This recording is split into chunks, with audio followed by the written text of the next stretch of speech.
Hola, ¿qué tal? ¿Cómo están? Muy buenos días, estimados amigos. Perdón, estoy checando si está prendido el micrófono. Buenos días, estimados amigos y hermanos de esta red social. Esperamos que se encuentren muy bien. Esperamos que Dios les esté bendiciendo, ¿verdad? Que el Señor les haya estado hospedando a lo largo de esta semana en toda la obra de sus manos. Y bueno, pues es un verdadero gusto y placer poder estar con ustedes nuevamente compartiendo la palabra de Dios y verdaderamente es un gran honor el Señor nos permita predicar y compartir su palabra, ¿verdad? El título de la enseñanza de este día es El Señor ama la justicia. El Señor ama la justicia y bueno, como siempre lo hemos dicho, esperamos que esta enseñanza bíblica sea de gran bendición y edificación, ¿verdad? Para todos los oyentes y esperamos, como dice Dios en su palabra, que su palabra no vuelva del vacía, sino que produzca el fruto que Él espera que produzca, ¿verdad? Y bueno, como decía yo, bienvenidos a todos nuestros amados amigos y hermanos de esta red social. Es un verdadero gusto poder estar con ustedes. No saben verdaderamente cómo, perdón por ser reiterativo, pero no saben cómo me da gusto poder estar con ustedes compartiendo la bendita palabra de Dios. Y bueno, en este día vamos a estar hablando acerca de la justicia, ¿verdad? Del carácter de Dios y de la justicia. Y una de las cosas principales que vamos a estar hablando es que Dios tiene un carácter. Cuando hablamos de Dios, hablamos del Padre, el Hijo y el Espíritu Santo. La palabra hebrea para Dios es la palabra Elohim, que está en plural, que literalmente se traduciría como dioses, y de ahí, bueno, podemos sacar y entender y sacar la doctrina de la Trinidad, ¿verdad? Tres seres divinos que conforman a una sola entidad divina conocida o llamada como Dios en castellano. Y bueno, en este día vamos a estar hablando precisamente uno de los atributos más esenciales y fundamentales en el carácter el carácter y la naturaleza de nuestro Dios. Y una de esas cosas es precisamente la justicia. La justicia, hay cosas que Dios ama y hay cosas que Dios aborrece, y una de ellas es precisamente la justicia. Dice el Salmo, Salmo capítulo 11, versículo 4 al 7, en la nueva versión internacional, ¿verdad? Dice, el Señor está en su santo templo, en los cielos tiene el Señor su trono. Y atentamente observa al ser humano, con sus propios ojos los examina, ¿verdad? Dios dice en su palabra, ¿verdad? Que Él está sentado en su trono, está contemplando a todos los seres humanos, a toda la obra de sus manos. Y no solamente eso, sino contempla absolutamente el universo entero. Versículo 5 dice, el Señor examina a los justos y malvados y aborrece a los que aman la violencia. Versículo 6 dice, hará llover sobre los malvados ardientes brasas y candente azufre, un viento abrasador será su suerte. Y escuche lo que dice el versículo 7, que es el objeto principal de esta enseñanza. El versículo 7 del Salmo 11 dice, justo es el Señor y ama la justicia. Por eso los íntegros contemplarán su rostro.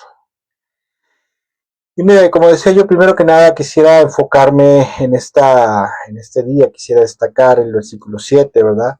Y antes de continuar, quisiera establecer que es sumamente indispensable que nosotros como el pueblo de Dios conozcamos la naturaleza y la esencia espiritual del carácter de nuestro Dios, del Padre, el Hijo y el Espíritu Santo.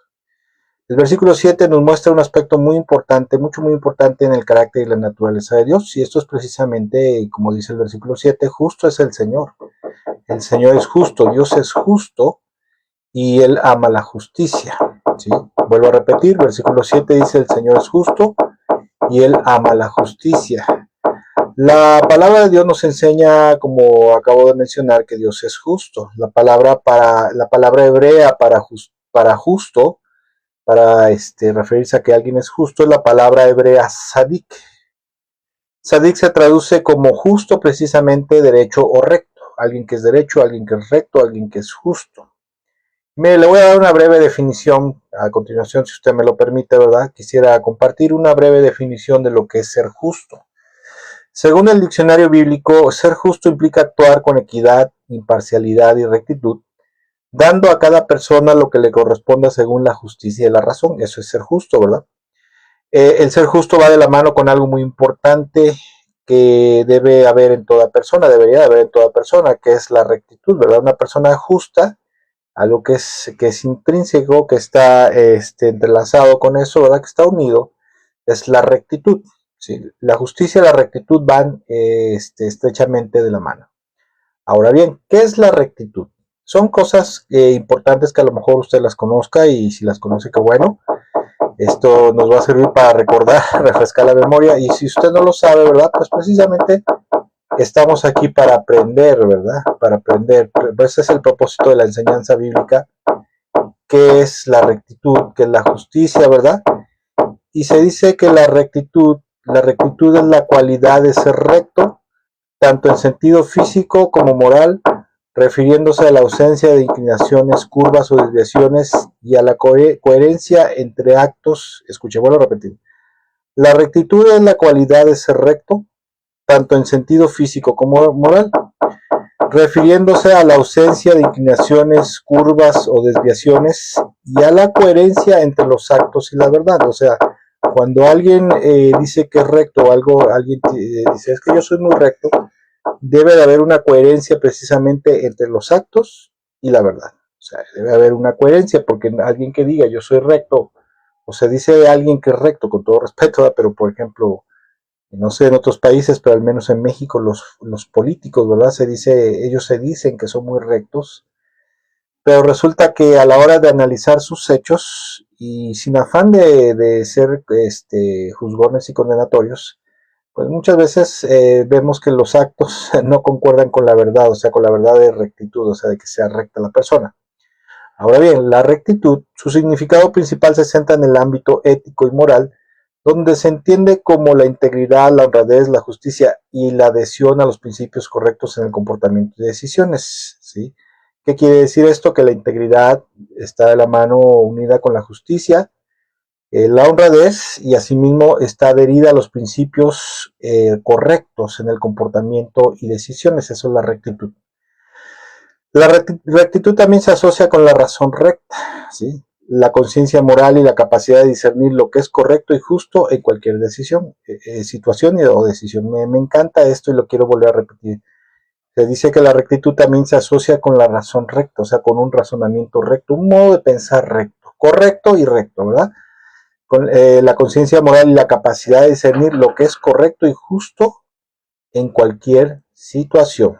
Ahora bien, escuche, en este versículo 7 podemos ver algo muy importante y esto es algo sumamente importante que nosotros como cristianos, como hijos de Dios, como siervos y discípulos de Jesucristo y como ciudadanos del reino de los cielos, tal como dice la palabra de Dios, tenemos que entender, ¿verdad? En el versículo 7 dice que Dios es justo, que el Señor es justo y que Él ama la justicia. O sea, una de las cosas que Dios ama, que Dios valora inmensamente, y aparte de que los valora, lo ama, son cosas que ama, que Él ama, es la justicia, ¿sí?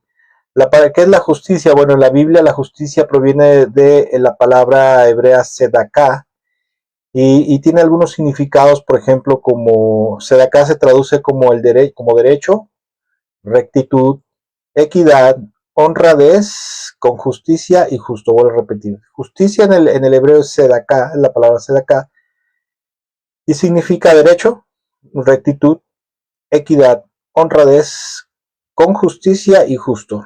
Y precisamente es que el Señor ama todas estas cosas que son representativas de la justicia. La honradez, la rectitud, la equidad, el derecho, y todas estas cosas son representativas de lo que es en sí mismo la justicia. Y estas cosas, mire, nos ayudan, ¿verdad? Nos ayudarán a poder comprender cómo es Dios, ¿verdad? Cómo Dios es justo y aparte de que Él es justo, ama todas estas cosas, ama la justicia, la rectitud, la honradez y la equidad, ¿verdad? Entonces, como mencionaba yo, hace un momento, como pueblo de Dios es indispensable que el pueblo de Dios comprenda a Dios, sepa cómo es Dios. Hay gente que dice que Dios es incomprensible. Bueno, pues no sé si usted ha escuchado eso de que Dios es incomprensible y bueno, voy a meter un pequeño anuncio aquí, un gol como se dice. Esa enseñanza o esa doctrina de que Dios es incomprensible procede precisamente del gnosticismo griego, ¿verdad?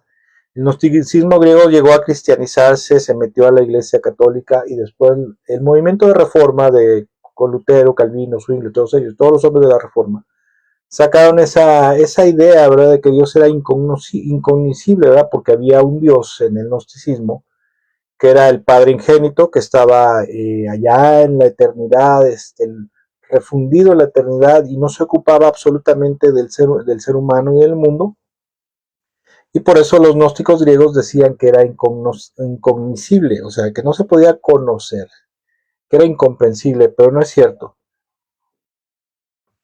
Precisamente Dios desea que nosotros, el ser humano, su pueblo en especial y el ser humano, lo conozcan a su Dios, precisamente a su creador. Y para eso precisamente Dios, ¿verdad?, el Señor ha emitido su palabra. La palabra de Dios, la Biblia, es la emisión de sus pensamientos, de su carácter, de su voluntad, de sus principios, ¿verdad?, de su naturaleza.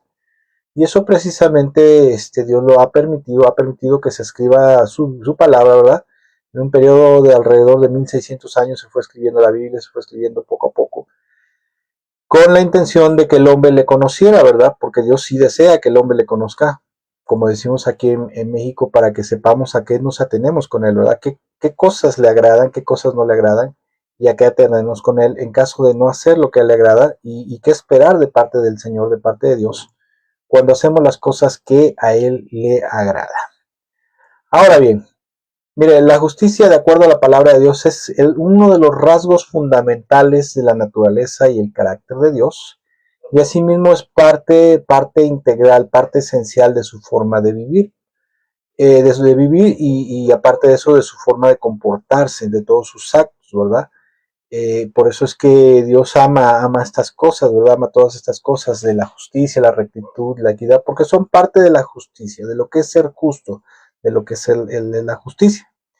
Ahora bien, la palabra de Dios nos enseña que nunca tendrá un comportamiento injusto ni deshonesto con nadie. Dios siempre será justo, será recto, será honesto con cada quien y le dará a cada quien lo que meritan sus obras. Yo sé que en el mundo evangélico, en el mundo cristiano, se enseña, ¿verdad? Se predica que la justicia la misericordia está por encima de la justicia, lo cual es cierto, claro que sí, porque Dios pudo haber no enviado a su Hijo Jesucristo y de una manera muy soberana pudo haber aplicado la justicia a la raza humana, y nosotros tendríamos que pagar las consecuencias de nuestros pecados, ¿verdad? Las consecuencias de nuestros pecados, y por ello tendríamos que ir a juicio eterno y ser condenados a la perdición eterna. Pero Dios en su infinita misericordia decidió enviar a su amado Hijo Jesucristo para sacrificarlo en la cruz del Calvario en lugar de nosotros, y de esa manera, tal como dice la palabra de Dios en los evangelios, el evangelio sacrificó a su amado Hijo Jesucristo en nuestro lugar, para que de esa manera a Cristo Jesús, nuestro amado Señor y Salvador, con su sangre vertida en la cruz del Calvario, pagara por el perdón de todos nuestros pecados, y de esa manera se abriera una puerta de oportunidad de perdón, salvación y vida eterna. Obviamente, cuando hubiera arrepentimiento, fe en Dios, arrepentimiento, conversión a Dios y entrega y rendición total a Jesucristo, el Mesías Salvador, ¿verdad? Para seguir fielmente a Cristo Jesús y de esa manera entrar en el plan de Dios, en la gracia de Dios a través de Jesucristo. Pero a pesar de que Dios es un Dios de gracia, compasión y misericordia, Dios jamás y nunca va a pasar por encima de su justicia. ¿Por qué? Porque mire, en este tiempo, de acuerdo a la teología, hay algo que se le conoce como la dispensación de la gracia. Estamos en un tiempo en el cual se le conoce precisamente como la dispensación de la gracia, ¿qué gracia? La gracia de Dios en Cristo Jesús, en la cual Dios a través de su iglesia, a través del pueblo, ¿verdad? A través de la iglesia, a través de Cristo Jesús, está llamando al hombre al arrepentimiento, a que se vuelva a Él, a que abandone sus malos caminos y asimismo entregue su vida a Cristo Jesús, para que de esa manera pueda hacerse efectivo el perdón de sus pecados, la salvación y la vida eterna, en la vida de todo aquel que decida creer en Cristo y creer a Dios. Y estamos en esa gracia, pero aún así Dios jamás y nunca, a pesar de que estamos en la dispensación de la gracia, la humanidad está en la dispensación de la gracia, Dios jamás y nunca va a pasar por encima de su justicia. La naturaleza de Dios, los rasgos fundamentales del carácter de Dios es, por ejemplo, el amor, que es el rasgo más fuerte, más prominente en el carácter y la naturaleza de Dios. De ahí la santidad, ¿verdad? La santidad, la pureza, la justicia, la compasión, la misericordia, ¿verdad? La humildad también es parte de la naturaleza espiritual de Dios. Pero regresando a lo que estaba yo comentando, ¿verdad? A pesar de que Dios ha extendido su gracia y misericordia hacia la humanidad a través de la fe en Cristo Jesús para que el hombre pueda arrepentirse y pueda, por decirlo así, salvarse, ¿verdad? Salvarse de la condenación, librarse de la condenación eterna. Dios jamás y nunca va a pasar por alto la justicia. Porque un ejemplo sencillo es, por ejemplo, si Dios llama a alguien al arrepentimiento, un ejemplo, a un delincuente, una persona que es delincuente, y Dios le empieza a hablar. Dios le empieza a hablar a través de, no sé, de un cristiano, a través de un evangelista, de un pastor, a través ahora hasta Dios usa hasta las redes sociales, ¿verdad? Usa el internet, usa la televisión, usa muchas cosas. Dios empieza a llamar a la gente en su misericordia para que se arrepientan, ¿verdad? Porque el arrepentimiento es un acto de justicia, o sea, la justicia tiene que ver con lo recto, con lo correcto. Pero si la persona no quiere definitivamente eh, eh, participar, por decirlo así, recibir y participar la gracia y la misericordia de Dios, entonces lo que sigue es que Dios aplique la justicia y ahí es precisamente cuando viene el juicio de Dios a la vida de las personas, a la vida de la gente que no ha querido acatar el llamado, el llamamiento de Dios. Mire, le voy a decir una cosa y con todo respeto, no sé, espero no herir susceptibilidades ni contradecir pensamientos o sesgos doctrinales, pero verdaderamente Dios en su soberanía no tenía, primero que nada, por qué haber sacrificado a su amado Hijo Jesús, si no tenía por qué haberlo sacrificado. Y número dos, nosotros somos una raza perdida, somos una raza corrompida. Es como cuando toda una línea de producción sale defectuosa y lo que hay que hacer es echarlo echarlo a la destrucción, porque tratar de componerlo, tratar de remediar las cosas, pues va a salir caro, ¿verdad? Va a salir muy caro.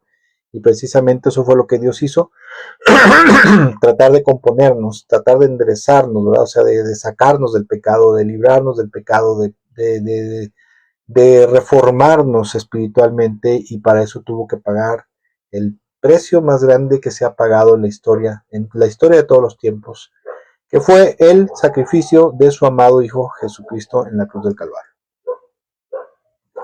Dicho esto, ¿verdad? Quisiera decir también que el Señor, como decía yo, nunca tendrá un comportamiento injusto ni deshonesto con nadie. ¿Sí? Cuando Dios promete algo, sea para bendición, Dios lo va a cumplir, ¿verdad? Obviamente si nosotros cumplimos con su justicia, o sea, con sus principios y valores, pero también si Dios promete algo para juicio y maldición, también lo cumplirá. Cuando dice en la palabra, por ejemplo, la palabra dice Dios, cuando yo te llame al arrepentimiento, ¿verdad? Que te vuelvas a mí. Si tú te vuelves a mí, te voy a bendecir, te voy a perdonar, te voy a restaurar y te voy a ayudar, ¿verdad? A que crezcas más, a que avances como persona espiritualmente y también en lo natural, ¿verdad? Pero también Dios dice en su palabra que cuando llame a alguien y esta persona no quiere arrepentirse, no quiera volverse a Él, entonces infaliblemente aplicará el juicio, el castigo. ¿Sí? Hará un juicio y aplicará un castigo. Un castigo, una disciplina severa, ¿verdad? Que es precisamente producto de su justicia. La palabra de Dios nos enseña, como decía yo, que Dios siempre procederá, el Señor siempre procederá con justicia en todos sus caminos y nunca hará lo incorrecto ni injusto con nadie. Hay algunas escrituras que nos hablan acerca de esto, acerca de la naturaleza espiritual del Señor. Por ejemplo, hay una porción mesiánica que se encuentra en el Salmo 45, versículos 6 al 7, donde dice: tu trono, oh Dios, permanece para siempre, el cetro de tu reino es un cetro de justicia. A ver, permítame tantito porque creo que hay algo aquí. Ah, sí, ya está, compuesto, perdón.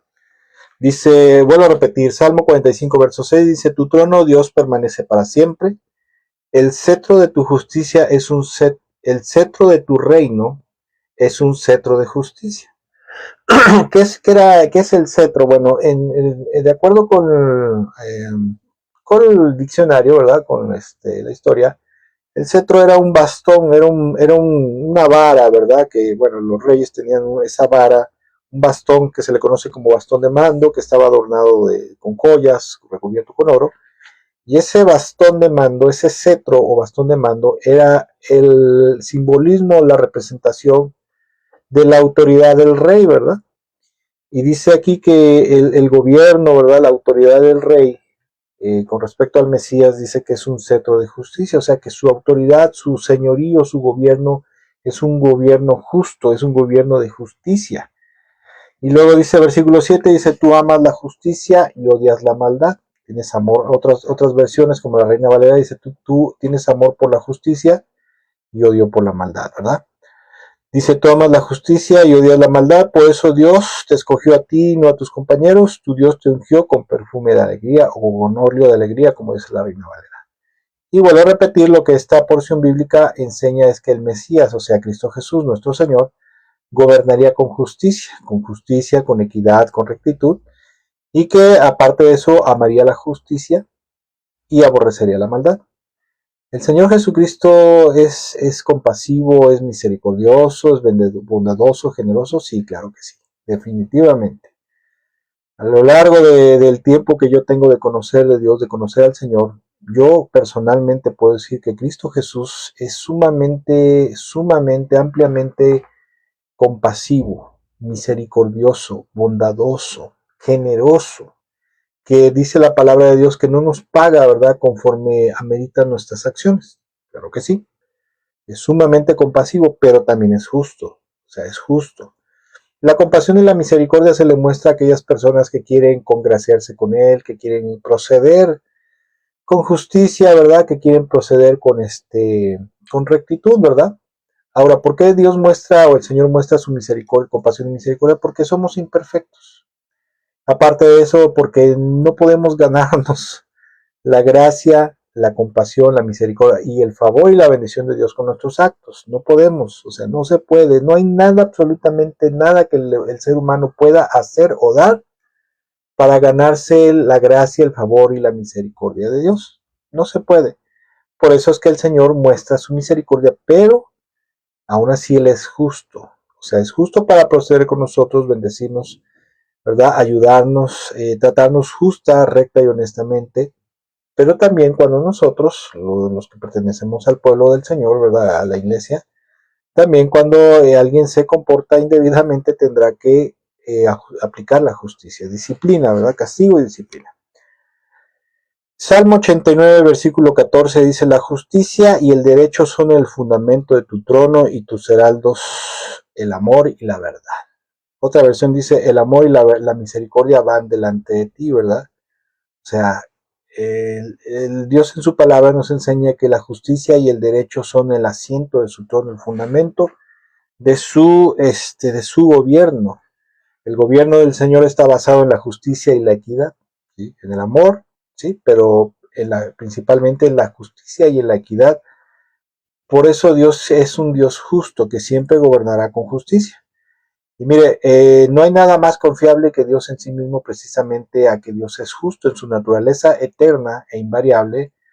La justicia es parte de su naturaleza, es parte de su carácter, y eso hace que nos dé la plena confianza de que Dios nunca va a cambiar, y que aparte de que nunca va a cambiar, siempre se va a comportar de forma recta y justa. Por un lado nos da paz y por otro lado también nos debe dar cierto temor, cierta preocupación de decir, bueno, es que si yo no procedo con justicia, voy a tener problemas porque Dios no cambia con el tiempo. O sea, aunque algunos sectores del mundo evangélico, del cuerpo de Cristo, de la iglesia cristiana en la actualidad, hayan diluido la naturaleza y el carácter, sobre todo en cuanto a la justicia y la verdad de Dios, la justicia y la fidelidad de Dios, no quiere decir que Dios haya cambiado, ¿verdad? Hay gente que predica mucho en sus iglesias, pregonan mucho la gracia, la misericordia, el favor, la prosperidad, la bendición de Dios, pero no pregonan o no predican, ¿verdad?, acerca precisamente de la justicia, la equidad de Dios, ¿verdad? Y obviamente, ¿verdad?, cuando se predica acerca de la justicia de Dios, bueno, pues mucha gente no le agrada porque el ser humano por naturaleza somos injustos. Somos de naturaleza injusta por causa del carácter. Y a causa de eso, ¿verdad?, cuando se nos habla acerca de la justicia de Dios, ¿cómo es la justicia de Dios? Pues no nos agrada. Y entonces en iglesias precisamente donde se pregona, donde se predica, se predica más, perdón, acerca las cosas agradables de la naturaleza y el carácter de Dios, bueno, pues esas iglesias están así, ¿verdad? pero donde se predica una sana doctrina, donde se habla de tanto de la gracia, la compasión, la misericordia, como de la justicia y aún de la disciplina y el castigo de Dios, bueno, pues son lugares menos concurridos porque la gente anda buscando lo bonito, anda buscando lo agradable, pero bueno, vaya ellos. Porque el Señor Jesucristo dijo que amplio era el camino y la puerta que conducían a la perdición, ¿verdad? Nosotros, al menos nosotros, los cristianos verdaderos, queremos la gracia, la compasión, la misericordia de Dios, pero también queremos su justicia, su fidelidad y su verdad, ¿sí? Su verdad y su justicia. ¿Por qué? Porque de esa manera estamos seguros que andaremos por el camino angosto y podremos entrar a la presencia de Dios algún día. Ahorita vamos a hablar acerca de eso. Ahora bien, la escritura nos muestra que el Señor está en su trono. Una de las cosas que me llama mucho la atención dice que Él está sentado en su trono. Dice de este Salmo 11, dice que está examinando a todos los seres humanos y está examinando cuál es su proceder. Y de acuerdo a su justicia, ¿verdad? Su justicia, sus estándares de justicia es que Él juzga las acciones de cada persona, juzga las acciones de cada quien. Y en base a su justicia y equidad cataloga a alguien si es justo o la persona es injusta y es perversa, ¿verdad? Mire, yo sé que la palabra de Dios y el Señor dijo que no debemos de condenar a nadie, ¿verdad? Dice, no juzgues para que no seas juzgado. Cuando habla ahí de no juzgar para no ser juzgado, habla más que nada de un juicio condenatorio, un juicio inquisitivo, condenatorio, a través del cual se excluye a la gente, ¿verdad? Porque, por ejemplo, habemos a veces creyentes que juzgamos, por ejemplo, a un hombre o a una mujer que son de mala vida, de mala calaña, y decimos, fulano es esto, es un borracho, es un alcohólico, es un inmoral, es esto, aquí, ¿verdad? Es una mujer inmoral, no sé. Y con eso, ¿verdad? En nuestro corazón emitimos un juicio condenatorio, ¿y qué va a pasar? Automáticamente vamos a rechazar a tal persona, y de esa manera le estaremos cerrando la posibilidad de algún día predicarle el Evangelio. Dios nunca dice en su palabra que no podemos hacer un juicio sano con misericordia y de discernir si una persona está actuando o comportándose recta y honestamente o se está comportando deshonesta o injustamente. Eso es algo que Dios no nos prohíbe. Lo que nos prohíbe es hacer un juicio condenatorio, un juicio lesivo, ¿verdad? Un juicio pernicioso, malintencionado, ¿verdad? Inclusive para dañar la imagen de una persona, ¿verdad? Pero Dios nunca nos prohíbe que podamos hacer un juicio, así como Dios, ¿verdad? Dios que juzga a las personas, ¿verdad? Y bueno, nosotros no estamos puestos para juicio, para condenación, porque de eso se encarga el Señor, pero sí para ser sabios y prudentes con quién relacionarnos íntimamente, con quién no y a quién evitar. Porque la palabra de Dios, por ejemplo, dice en Proverbios, dice que el ingenuo, el simple, ¿verdad? El tonto, ve el peligro y va y se mete, ¿verdad? Pero dice que el avisado, el inteligente, el prudente, ve el peligro y se aparta. ¿Por qué el avisado, el prudente se aparta del peligro? Porque hace un juicio sano y dice, no, tal persona es así, así, así, ¿verdad? Anda metido en malos pasos, le gusta defraudar a la gente, le gusta abusar de la gente, le gusta maltratar. Entonces no me conviene meterme en ese lugar, meterme con esa persona, ¿no? Ahora bien, en base a su justicia, como decía yo, cuando Dios cataloga quién es justo e injusto, entonces lo que va a pasar es que en base a eso, al que es justo le va a recompensar y al que es perverso, al que es malvado, al que es injusto, le va a castigar. ¿Sí? Y en base a su justicia también Dios aprueba y ama al que procede con justicia en su vida, pero rechaza y aborrece a los que son malvados e injustos. Eso es cierto. O sea, eso es cierto. Cuando alguien le llama al arrepentimiento y esta persona persiste en ser malvado e injusto, entonces tarde que temprano le vendrá su castigo de parte de Dios. Otro mito popular, ¿verdad?, que inclusive se predica en la iglesia es que, ¿por qué se predican mitos populares en la iglesia? Porque desconocemos la palabra de Dios. Hay un mito popular que dice que Dios no castiga a nadie, que solitos nos castigamos. Es cierto. A ver, es parte en cierto porque a veces nuestros malos actos nos acarrean problemas y un castigo por causa de nuestras malas decisiones o nuestros actos y comportamientos injustos. Pero la verdad de las cosas es que Dios también castiga. Castiga al malvado, castiga al injusto, y cuando Dios castiga verdaderamente son castigos que son bastante, pero bastante feos. La palabra de Dios dice, horrenda cosa es caer en manos de un Dios vivo. Dice que es horrible. Cuando Dios te agarra para castigarte, te va a ir mal, pero muy mal. Como también cuando Dios te agarra para bendecirte por tu justicia, te va a ir mucho, pero muy bien. Ahora bien, quisiera compartir algunos ejemplos de injusticia. Algunos ejemplos de injusticia. O sea, de comportamiento injusto. Por ejemplo, uno de los ejemplos, de aquí en adelante, para no estar repitiendo, ejemplo de justicia, de aquí en adelante hasta cierto punto voy a mencionar algunas cosas que son ejemplos de injusticia, como por ejemplo, defraudar. ¿Qué es defraudar? Es privar a alguien con abuso de su confianza o con infidelidad de las obligaciones propias de lo que le toca por derecho, ¿verdad? Vuelvo a repetir, defraudar es privar a alguien con abuso de confianza o con infidelidad a las obligaciones contratadas con X persona, privarlo de lo que le toca por derecho. Eso es defraudar. Por ejemplo, cuando tú le prometes algo a alguien, le prometes que le vas a dar algo a alguien, algo que le corresponde. Por ejemplo, un ejemplo, los pleitos o los asuntos de herencias, el albacea, por ejemplo, el albacea es una persona, es una figura contemplada en las leyes, en el Código Civil, que se encarga de repartir la herencia de manera justa de acuerdo al testamento que haya dejado la persona que ahora ya está afinada, ¿verdad? El testador, ¿verdad? Pero a veces hay albaceas que son, pues son sinvergüenzas, son injustos, son deshonestos. Y si alguien de de entre las propiedades que dejaron, por ejemplo, propiedades, devenga, o produce rentas, produce cosechas, si es un rancho, etcétera, etcétera.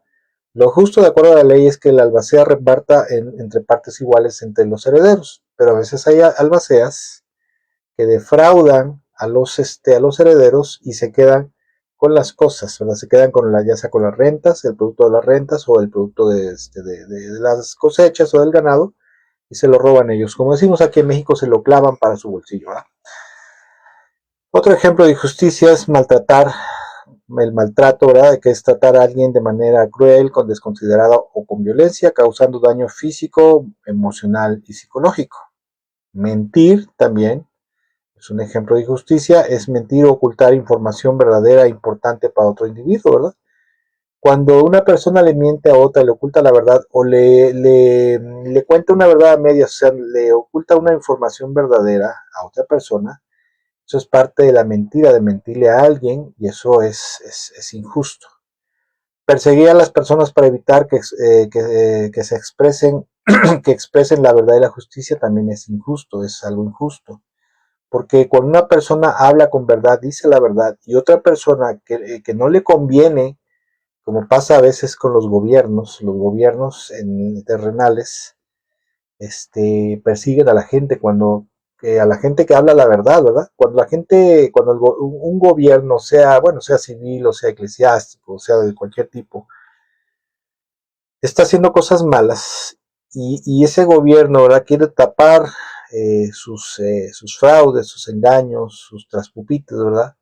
Cuando alguien habla la verdad o dice es que esto es así, es que esto es asado, asado, asado, y ese gobierno o esa persona que está al frente o grupo de personas que están al frente lo persiguen por hablar la verdad, entonces eso es justicia, eso es injusticia, eso es injusto.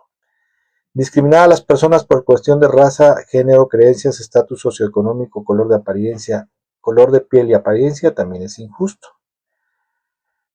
Otro ejemplo, robar o quitar a otras personas algo que le pertenece, eso es parte de la injusticia. Lo justo y lo correcto es entregarle o darle a las personas sus cosas, ¿verdad? No tocar la propiedad privada.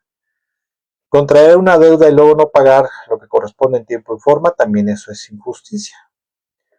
Otro ejemplo, violar por los derechos humanos de la gente y prohibir toda posibilidad de queja es injusticia.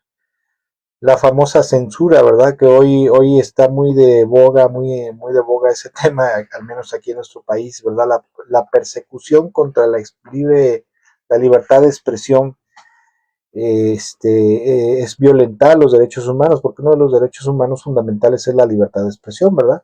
Que la gente hable y diga las cosas, ¿verdad? Pero también hay otros derechos humanos y cuando se les violan sus derechos humanos y se les prohíbe que se quejen, ¿verdad? Que reclamen lo justo y lo correcto, eso es un acto de injusticia.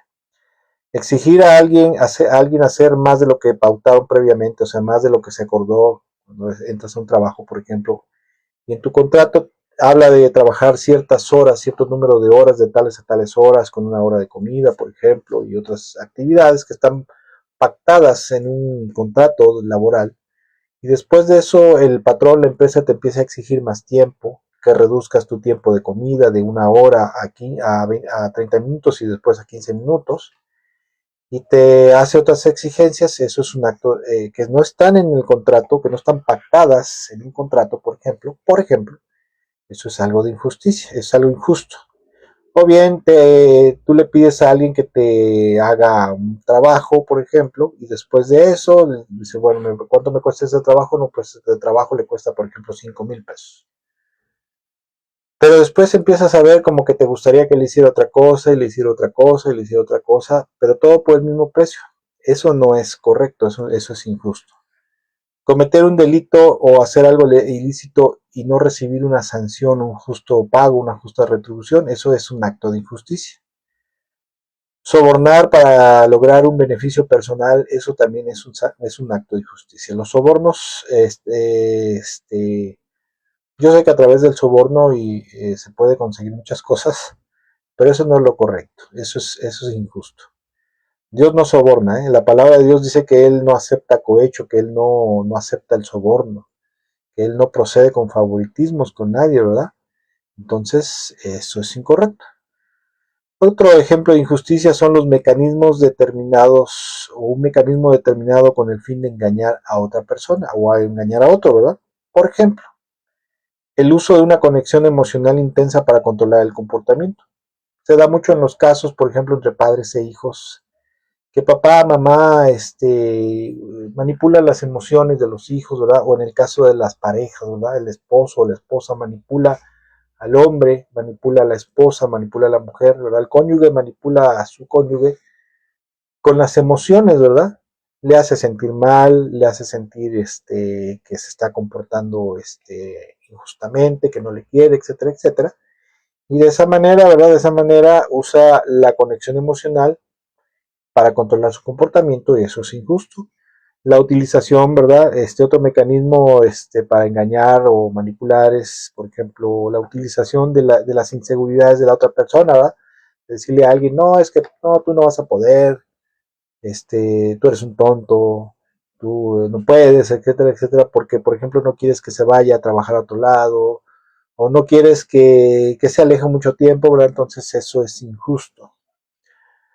La mentira y la negación también es un acto de injusticia, la generalización de los errores, ¿verdad? No, pues es que todo el mundo lo comete, todo el mundo roba, todo el mundo miente, eso es algo injusto. El cambio del tema, ¿verdad? Estás discutiendo con alguien acerca de un tema, ¿verdad? Y estás hablando, mira, es que debemos de hacer esto, porque esto no se debe hacer así, no se debe hacer así, etcétera, etcétera. Y de momento te cambian la plática, te cambian el tema para evadirse, ¿verdad? O para salirse por la tangente, como se dice. Eso es algo injusto. El uso del miedo, ¿verdad? Usar el miedo para controlar a las masas, como por ejemplo ahora en la famosa pandemia. La pandemia, ¿verdad? Un hecho muy discutido, ¿verdad? Los medios oficiales gobernados, usados por los gobiernos mundiales, por la élite mundial, dijeron que había una pandemia, cosa que no es cierto, ¿verdad? Cosa que no fue cierto.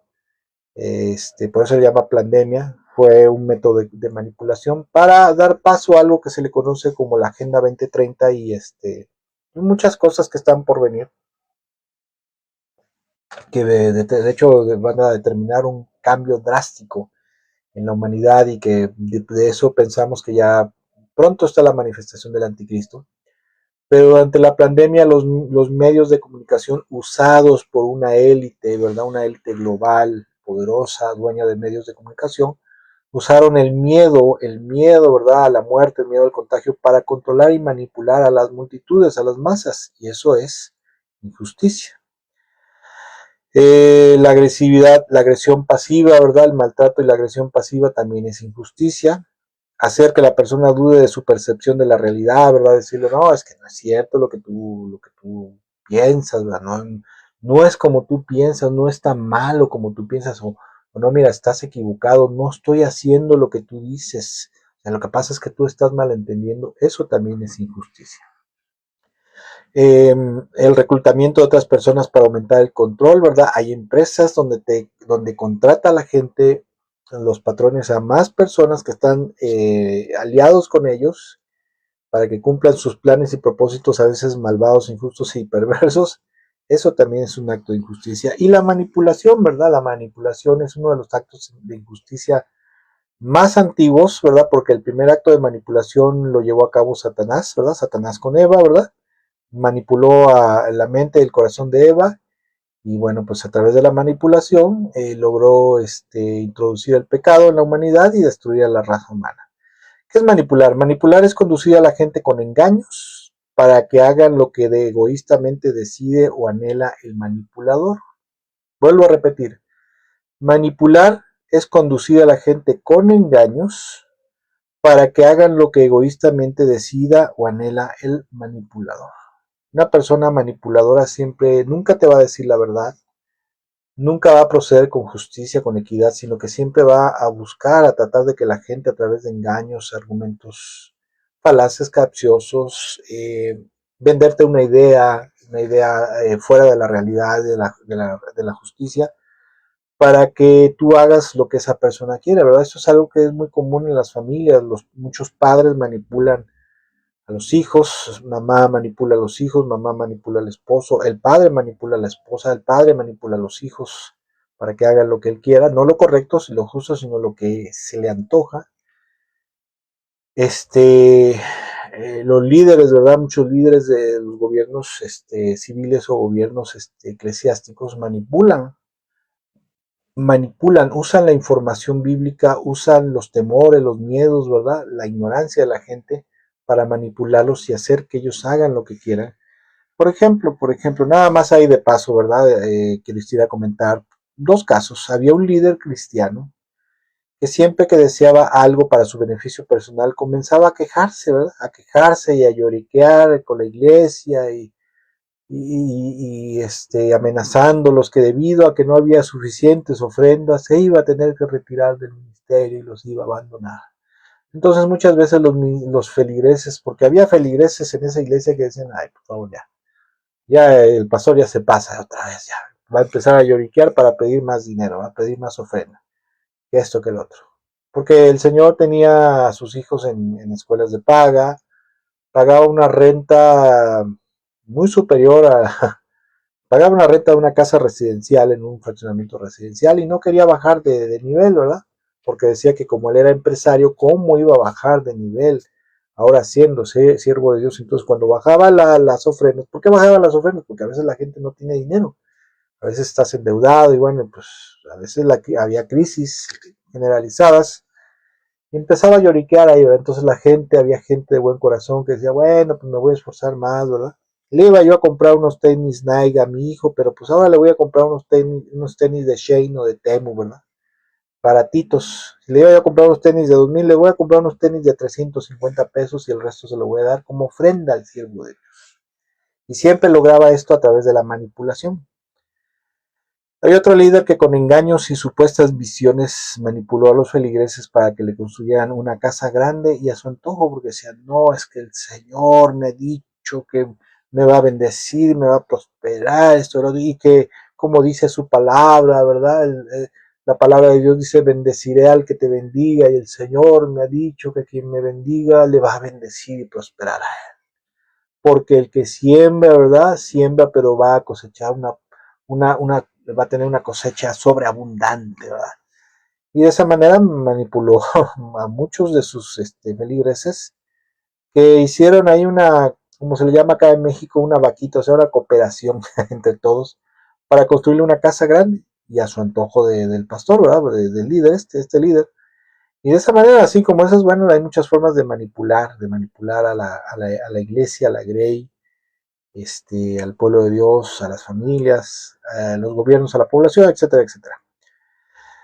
Mire, los efectos de la manipulación, como es un acto injusto y aparte diabólico, siempre serán perjudiciales primero que nada para la persona manipulada, porque el diablo manipuló a Eva y después Eva, pues, por decirlo así, manipuló a Adán y acabaron mal, acabaron con una maldición de parte de Dios, ¿verdad? Dios les dijo, por cuanto obedeciste la voz de tu mujer antes que la mía, maldita será la tierra por tu causa. Y aparte de eso, el diablo acabó con una maldición también, ¿verdad? Con una maldición tremenda, tremenda su maldición, su juicio. Entonces, la manipulación, los efectos de la manipulación siempre serán negativos y perjudicarán primero que nada a la persona que ha sido manipulada, pero también al manipulador. Va a acabar con una maldición y un juicio divino. Si usted tiene influencia sobre otra u otras personas, tenga mucho cuidado cómo se está conduciendo. Condúzcase siempre con rectitud y honestidad y nunca manipule a la gente para conseguir sus fines y deseos egoístas, ¿sí? Porque todo eso acarreará una maldición y juicio de Dios para usted, ¿verdad?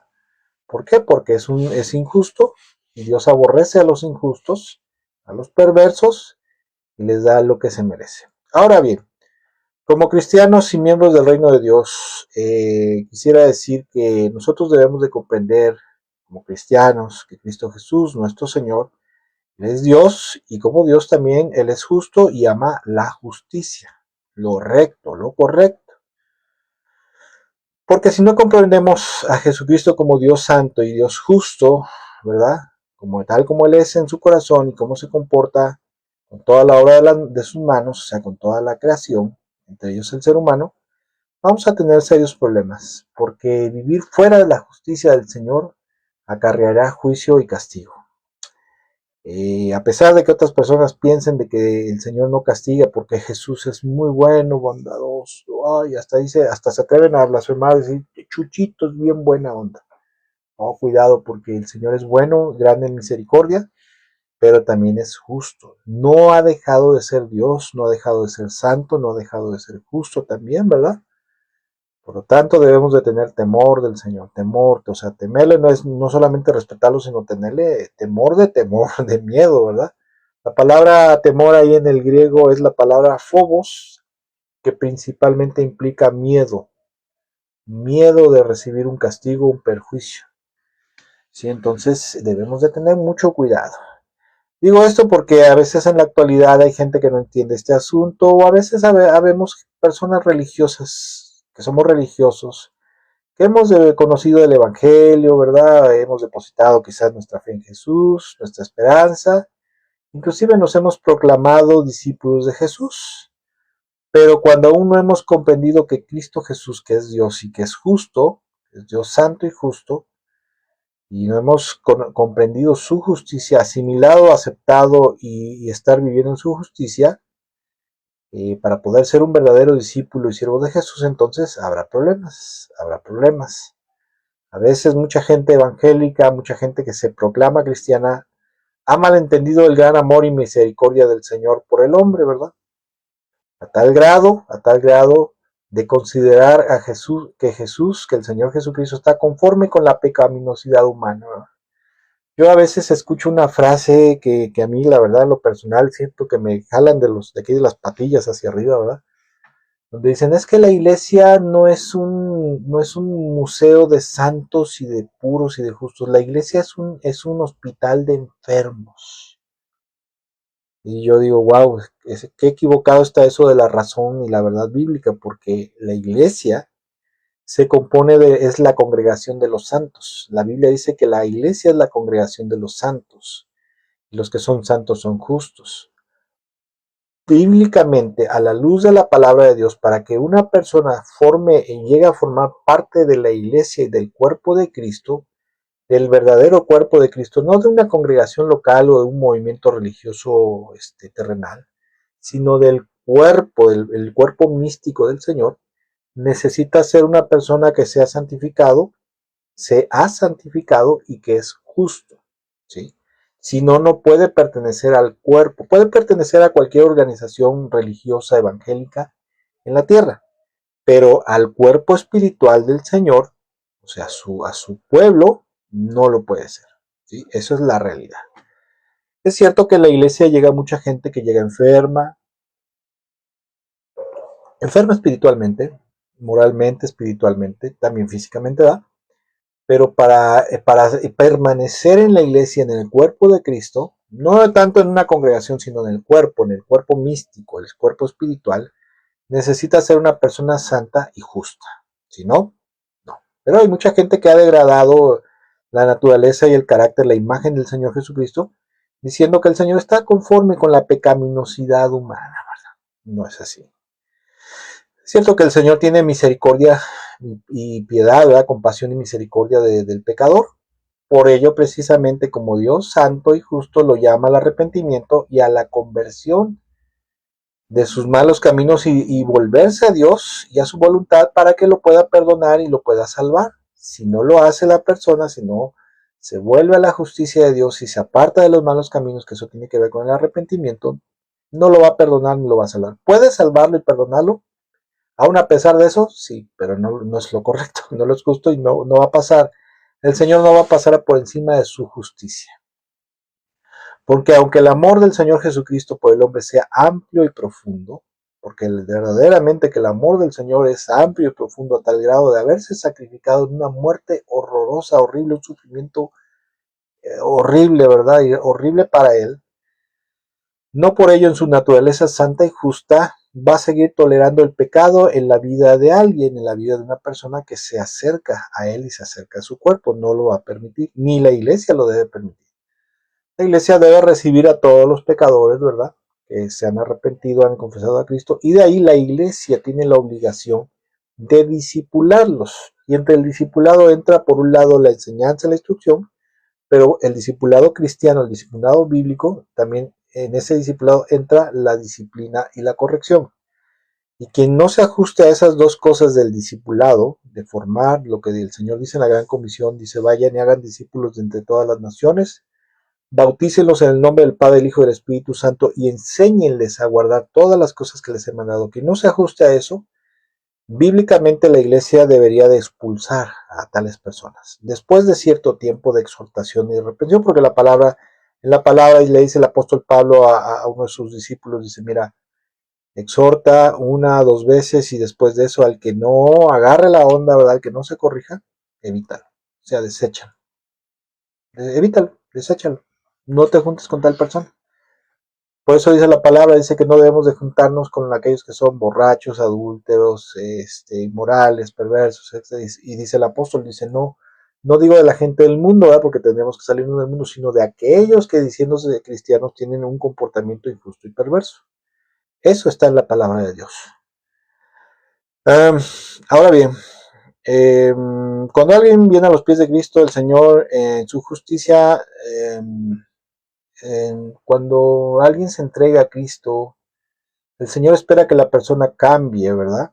Y espera que la persona no siga viviendo en la pecaminosidad, o sea, en el pecado como lo hacía antes de entregarse a Él, de creer en Él y confiar en Él y someterse a Él, sino que espera que se aparte de sus malos caminos, que se convierta de sus malos caminos y empiece a vivir una vida de justicia, de amor, de santidad y de justicia.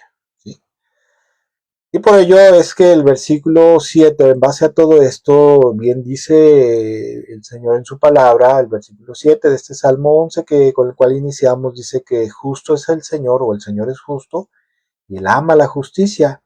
Dice, por eso los íntegros contemplarán su rostro. Por un lado, esto habla de que solamente los rectos y justos, aquellos creyentes, aquellos cristianos que son rectos, justos e íntegros, por un lado podrán tener una comunión íntima con el Señor y profunda con Dios, ¿verdad? Con el Señor. Eso habla de contemplar el rostro del Señor. El rostro del Señor aquí, en varias partes de la Biblia, cuando se habla acerca de, por ejemplo, cuando dice que Dios escondió su rostro, habla acerca de que Dios, en México tenemos un dicho popular que dice que te levantaron la canasta, o sea, te quitaron todos los beneficios, todas las canonjías, ¿verdad? Todos los derechos, todas las bendiciones. Y así pasaba con el pueblo de Israel cuando hacía lo malo y se decía que el Señor escondía su rostro, o sea, les quitaba todas las bendiciones, canonjías, prosperidad y los interrupción aquí. Pero se decía que cuando el Señor hacía resplandecer su rostro, te sonreía con su rostro, quería decir que Dios te estaba bendiciendo, te estaba ayudando, te estaba prosperando, ¿verdad? Te estaba sonriendo, ¿verdad? Estaba contento contigo, por lo tanto, en esa felicidad que el Señor tenía por su pueblo, por alguien, lo bendecía.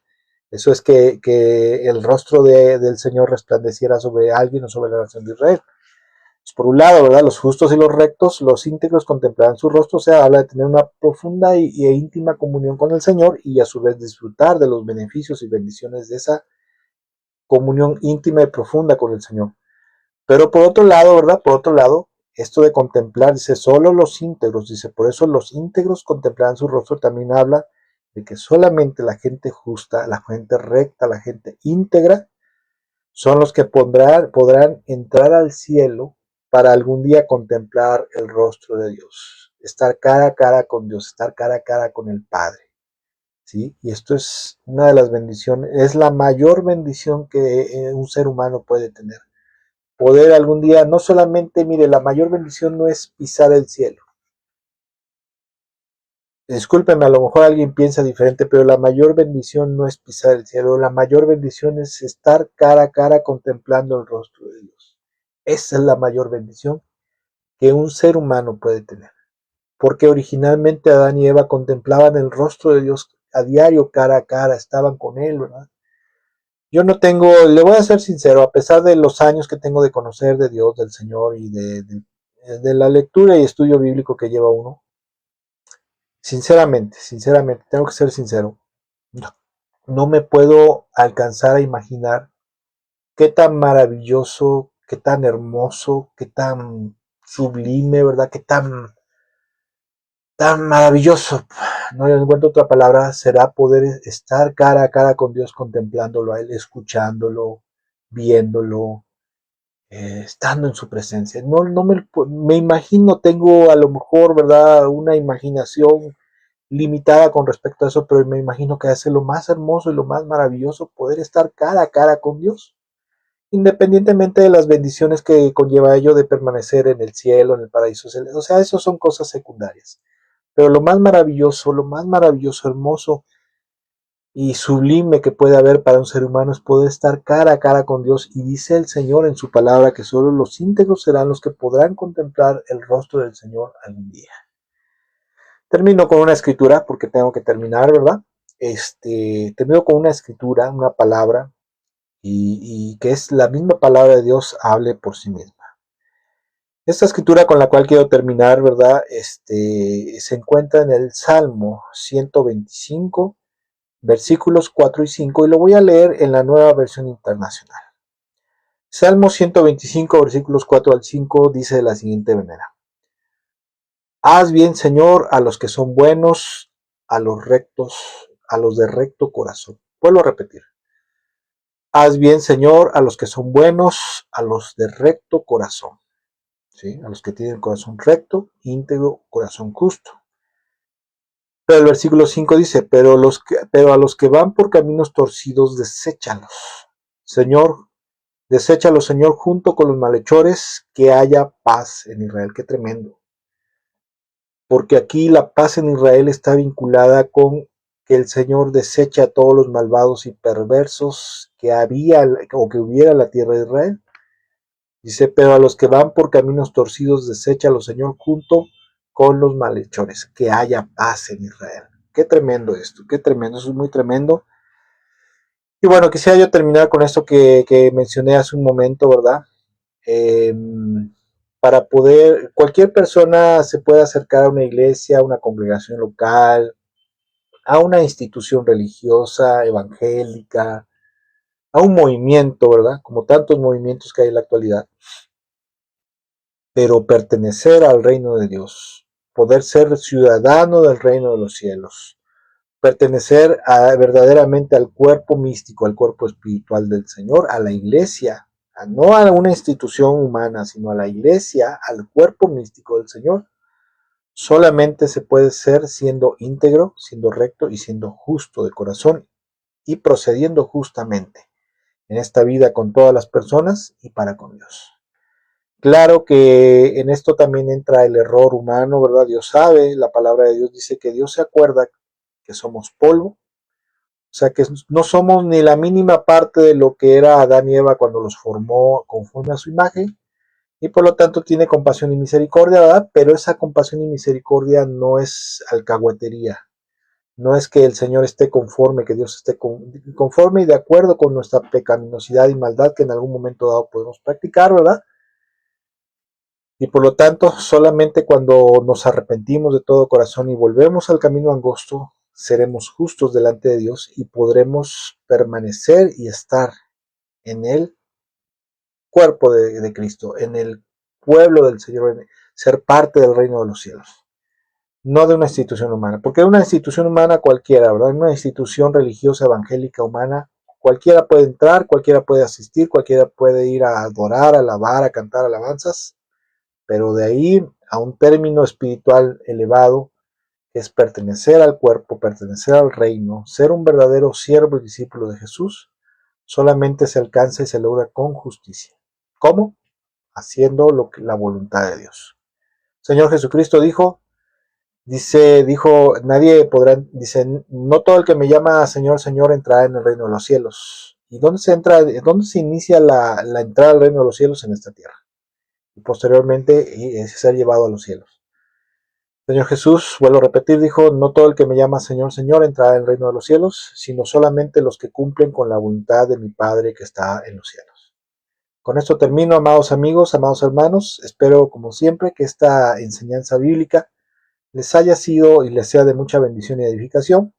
Si usted tiene a bien, de hecho se lo ruego, se lo suplico, en el nombre del Señor Jesús, ¿verdad? Se lo pido, por favor, comparta esta enseñanza con alguien más, para que esta palabra, esta enseñanza sea de bendición y edificación para alguien más, ¿verdad?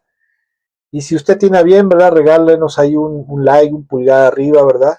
Esto nos bendice mucho, nos anima más a seguir transmitiendo las enseñanzas bíblicas. Y bueno, que Dios me los bendiga el resto de esta semana, que el Señor les siga bendiciendo. Deseo de todo mi corazón que Dios le ayude en toda la obra de sus manos, que Dios le provea para todas sus necesidades, ¿verdad? Que el Señor sea compasivo y misericordioso con usted. Y que si está en alguna dificultad, como enseña la palabra de Dios, extienda el Señor su mano poderosa a favor de usted y le rescate. Le saque a un lugar espacioso y ponga sus pies en tierra firme. Que Dios me los bendiga mucho y si el Señor lo permite y nos presta vida, nos vemos a media semana en la reflexión bíblica, miércoles 9 de la noche. Bendiciones para todos y excelente tarde.